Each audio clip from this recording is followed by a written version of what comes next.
দৈনিক সমকাল আনাড়ির হাতে ২০ ton truck ফের সড়কে জড়ল ১৪ প্রাণ। কিছুতেই হচ্ছে না কিছু, বাড়ছে সড়কে মৃত্যু।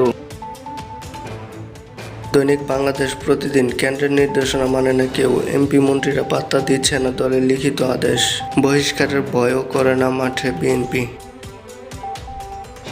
দৈনিক ইত্তেফাক সড়কে একের পর এক দুর্ঘটনা, প্রাণহানি, দায় নিচ্ছে না কেউ। এবার ঝালকাঠিতে ট্রাক চাপায় ১৪ জনের মৃত্যু। দৈনিক কালের কণ্ঠ মাদকের টাকা সম্পদের পাহাড়, মন্ত্রিসভার বৈঠকে মধ্যপ্রাচ্য পরিস্থিতির উপর নজর রাখার নির্দেশনা প্রধানমন্ত্রীর। দৈনিক যুগান্তর ঝালকাঠিতে এক পরিবারের ৭ জন সহ নিহত ১৪, ৪ গাড়ি পিষে দিল ট্রাক।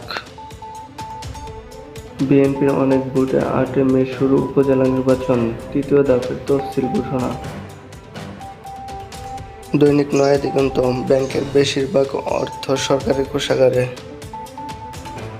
দৈনিক আমার সংবাদ তৃতীয় ধাপে ১১২টি উপজেলা নির্বাচনের তফসিল, তৃণমূলের নির্বাচনী উৎসব।